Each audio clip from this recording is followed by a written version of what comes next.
I've seen this before. Oh, this is great. What's going on, YouTube? It's SC, a place to be chill. Mr. A&D. Better give you guys another Monday Night Raw review here. And this is the second night of the draft. I apologize, this review is coming to you guys a little bit late, but I did see Raw live on Monday. I just couldn't get to you guys on Tuesday like I wanted to, so I'm glad you guys will get this on Wednesday. So night 2 of the draft. Let's see how we're going to shake things up. It's because it's not going to matter in the next 4 months anyway. But Randy Orton comes out, and Randy Orton says, you know, that 2020 has been a crazy year, which it has, but now we are, you know, it's been the year of McIntyre. He had a good year, but I pinned the WWE champion last week. So McIntyre comes out, and McIntyre says, you know, you didn't punt me and get the job done, so, you know what I'm saying, I wanted to give you a Claymore kick, and I like to keep my promises. So he rips off his shirt, and they start brawling, and they brawl just around the ring, and then finally they get separated, and then that's not the last we're going to see of them tonight. So we got to go on to Stephanie McMahon comes out, and it's now time for round 1 of the draft. So for round 1, Raw picks the Fiend, Bray Wyatt, which is a figure, and it's a big pickup for Raw. SmackDown picks up Bayley. They keep Bayley, so I thought Bayley was going to change brands to kind of give, you know, get Sasha and Bayley away from each other, but no, Bayley's going to stay on SmackDown, which I hope this doesn't just ruin the whole Sasha Bayley feud like after Hell in a Cell. Raw is keeping Randy Orton, of course, and the SmackDown is taking the Street Profits. So Raw got the New Day, and now SmackDown has the Street Profits. Fixes Bianca Belair's coming to SmackDown also, so Montez's not leaving his wife. And Raw is picking up Charlotte. Once again, Charlotte is out for a minute, but she's going to stay on Monday Night Raw. Or was she even on Raw? Who knows? She was appearing on all the damn shows, so who knows what happened, where Charlotte truly was. And now it's time for the no DQ match between Kevin Owens and Aleister Black. Aleister Black, I hate that Vince took away his entrance. Kevin Owens comes out in jeans and they're ready to fight. They start brawling, and it's a real fight. Then on the outside, Aleister Black, as Kevin Owens on the barricade, takes it from the barricade and slams on the announce table. It doesn't break because we had to save that for later on in the night. Kevin Owens pulls out a table, set up on the outside, then they go inside. Kevin Owens sets the chair up in like a sitting position, like the old school Raven style or Sabu style, and then she's running. Aleister Black gives him a sweep right into the steel chair.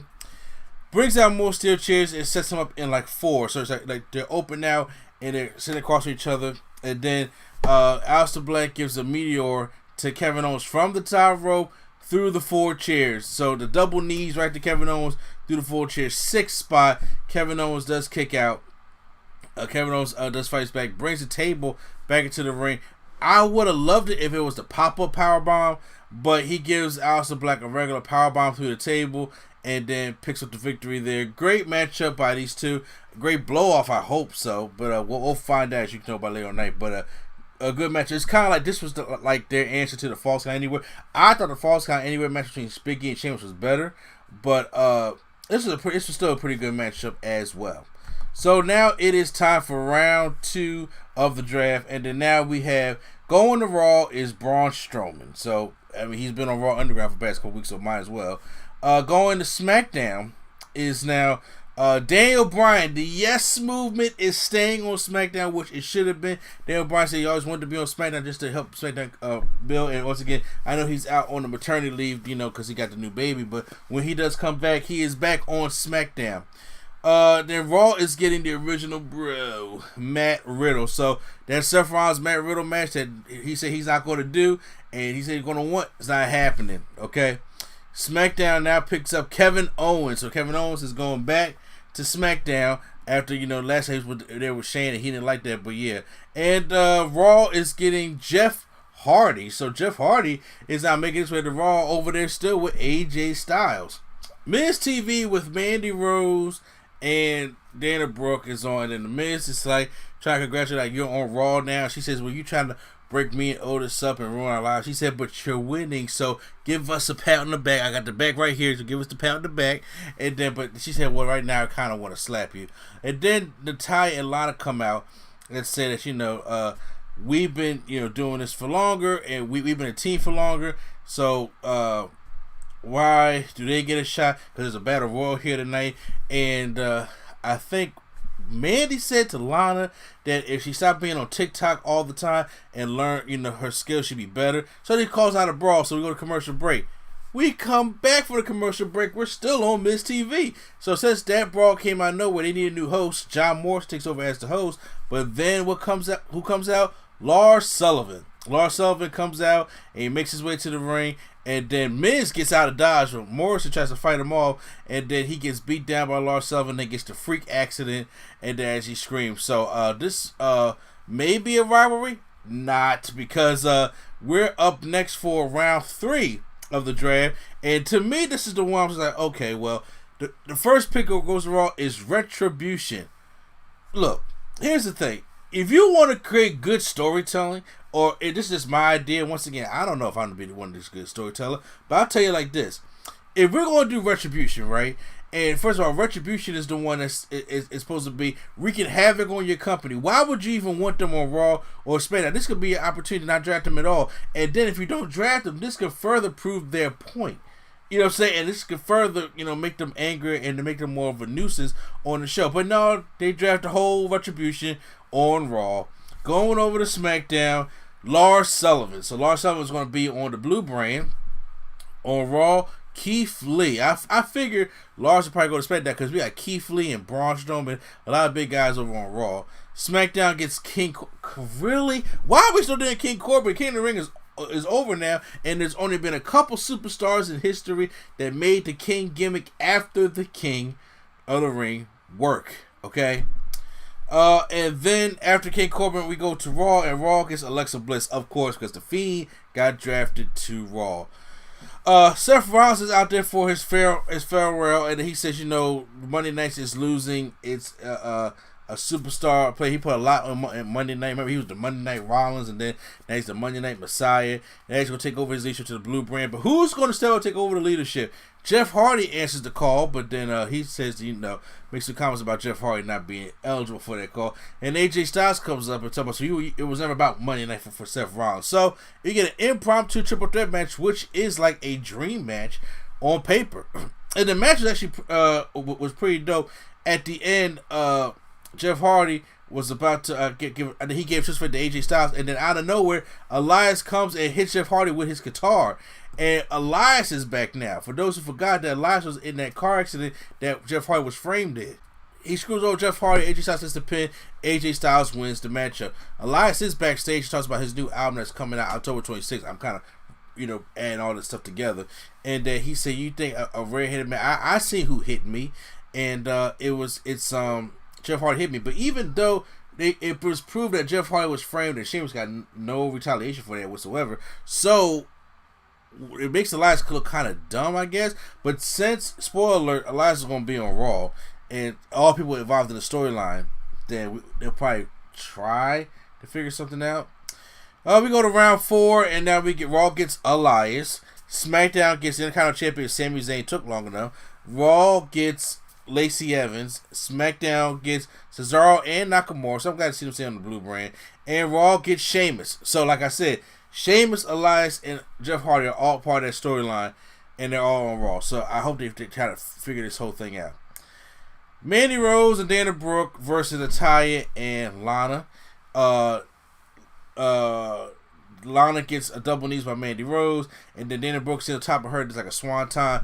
Off Lana barely kind of gets her, and they pick up the win here. Natalya says, "Look, she's done with Lana. She can't take this no more," and she bounces and leaves Lana. I'm like, poor Lana, because tonight she's going through an announcer table. You know that's going to happen. So Ricochet's backstage, and he's just like, "Look, this is going to be a never-ending circle between her business and Ricochet." So he says, "Look, I got one final match tonight. So here's what you do. If I win, this stuff stops right here." I said, we go our separate ways. But if you win, I'll join the Hurt Business. And Cedric said, "No problem, step out." So Cedric versus Ricochet would be a money kind of match if they was given time to do anything. But I know, knowing WWE and knowing Raw, knowing the draft, that they're not going to give them time like they're supposed to give them time. But like honestly, you give Ricochet and Cedric Alexander a 15, 20-minute matchup, especially with this beef behind it, with the stakes actually kind of how they are. You could have a good chance of doing that. Angel Garza versus Andrade with Selena Vega on the commentary. This match doesn't really get too competitive as Angel Garza does hit Andrade with the wing clipper and wins the matchup.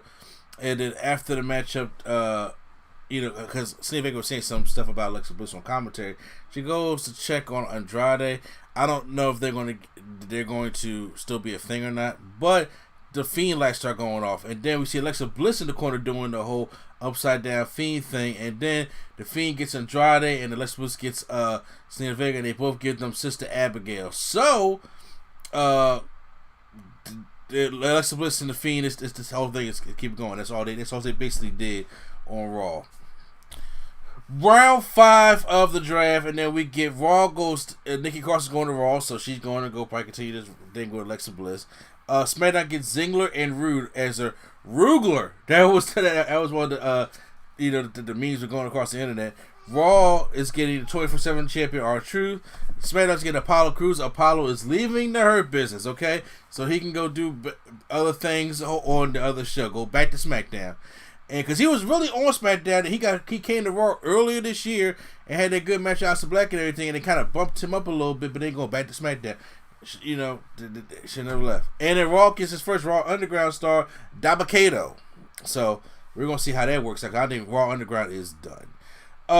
We get the Raw Tag Team Championships, New Day versus Ziggler and Rude, but backstage we got them to switch the belts. So it was kind of anticlimactic to me. I was like switching the belts because Street Profits did good things with the Raw belts, and then Zay was just and New Day did good stuff with the SmackDown belts, so they switched them. So now they just become another time champion. Without anything going on. But that's the best logical way you could probably do it when you want to switch the champions on the brand. So so that was the case. So now we got the New Day versus Ziggler and Rude. We already knew what this match was going to be because Ziggler and Rude is going to SmackDown. So why would they win the Raw Tag Team Championships and keep things even more complicated? New Day's not going back to SmackDown to mess up Big E's push. And then why would they go back to SmackDown and be double champions with the Street Profits? So you already knew who was going to win. Just give us a decent match, which is okay.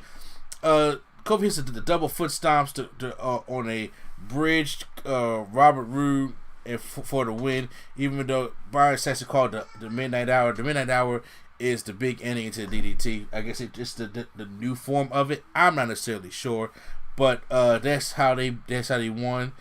Cedric Alexander is now going up against Ricochet, and let's see, we got stakes on the line. So this matchup, like I said, it could have been a great match, and then Cedric was on Ricochet, beating him down, and Cedric was getting the most heat on this matchup and everything. Cedric hits a Michinoku driver out of nowhere, and then this was a clean one this time, and then Ricochet kicks out, and then when Ricochet kicks out, like Cedric bumps to the referee. The referee is down temporarily. MVP goes against the chair, slides into Cedric, but Ricochet stops the chair. So now Hurt Business is getting up along the ring, and then all of a sudden you hear the chair get smacked up. Ricochet smacks on the ground, throws it to Cedric, and does this. It falls out of frame, and he pulls an Eddie Guerrero, and then Cedric Alexander gets disqualified. Ricochet wins the matchup. Now the Hurt Business Ricochet is done for, and the Hurt Business is looking very pissed off in the ring. I do hope Hurt Business gets another woman in there. Ricochet can go off and do other things like go feud with Jeff Hardy, or there's just so many potential things he could do on that show and can go give himself a championship type thing. So, you national championship with the Hurt Business, so you don't want him nowhere near that ever again. So he's finally done with Hurt Business. Hurt Business can look other ways for other people now. Round 6, the jobber round, because Raw selects Titus O'Neil. Got to keep them Susan G. Komen checks coming. SmackDown gets Carmella because she doesn't need to leave. Raw gets Peyton Royce, so you already know SmackDown probably get Billy Kay. But the next pick, SmackDown picks Aleister Black. So Aleister Black is going to SmackDown, so we don't even know if the Aleister Black Kevin Owens thing is done. It should be. And Raw picks Akira Tozawa. So we're still going to have him haunting R-Truth, so we're not done with the whole ninja thing with R-Truth and stuff like that. Women's Battle Royal time, and the winner's going to face Asuka. It's a cross-brand thing. I don't know why they do this, because it has to be a Raw Superstar that wins. Nia Jax comes up and says, "Look, guys, I understand. I know it's either gonna be me or Shayna that's gonna win this thing. So why don't y'all got your story so top rope and make yourself, cool." But no, they start attacking the women's tag team champion, stuff like that, and then Nia Jax eliminates Mandy Rose, Dana Brooke, and Billie Kay. Then they all jump Nia Jax, and then Shayna Baszler helps them eliminate Nia Jax, so she's done. So Nia Jax, out of being pissed, sees Lana on the ground. She's not eliminated, she's on the ground, takes her and gives her the 4th Samoan drop through the announce table for the 4th week in a row. Poor Lana. It's hilarious to me. It was funny. We have Bianca Belair, who's won she's like the final 6 is left. The Riot Squad do eliminate Bianca Belair, and I was like, oh man, so much for the partnership. But once again, everyone for themselves. And so now what's left is the Riot Squad. And Shayna basically is eliminated by Bianca Belair. So what's left is the Riot Squad and Natalya and Lacey Evans. So the Riot Squad try to do some tag team stuff, but then Natalya eliminates Ruby Riott, while Lacey Evans gives a woman's right to Liv Morgan. So it's them two left. They're fighting on the apron. Natalya's hanging on, and Natalya runs Lacey Evans off the apron. She looked like she won, but then here comes Lana, comes back in the ring, kicks Natalya over the top rope, and then Lana is the winner. What a rib, because now we got Lana as the winner of this whole day. And we put it out here 4 weeks in a row. Didn't know she's not going to be out, so I was going to squash the hell out of her. But I guess it's to give her a feel-good moment, but not really, because they don't get time for her to celebrate. As you go to Randy Orton and Drew McIntyre still fighting. I forgot to mention they was fighting earlier in the middle of the show. They come out the end, they still fighting and brawling, and then they had to get people to pull them apart. It's not the best interaction between them, but it is what it was. And that was Monday Night Raw. Are we forgetting anything? Let's think on it. Yes, where was Mustafa Ali's promo? Where was the whole Retribution promo at? Well, once again, they cut that off the show. So, I mean, this whole day of Retribution just is done. It sucks. But Raw this week was not that bad. I give it a slight pass this week for me. I enjoy aspects of the show. The draft is kind of always nice, even though it's not going to mean anything. It's just something to help get the show by. Season premieres of Raw and SmackDown are next week, so we'll make sure we try to review that as well. So, guys, that's my review. So, post any comments down below how you guys feel about Monday Night Raw. Hit the like button if you guys enjoyed my review. Hit the subscribe button for more WWE content right here on NC Studios. So, once again, this is NC, a place to be. Children, Mr. A&D, and their coalition is out.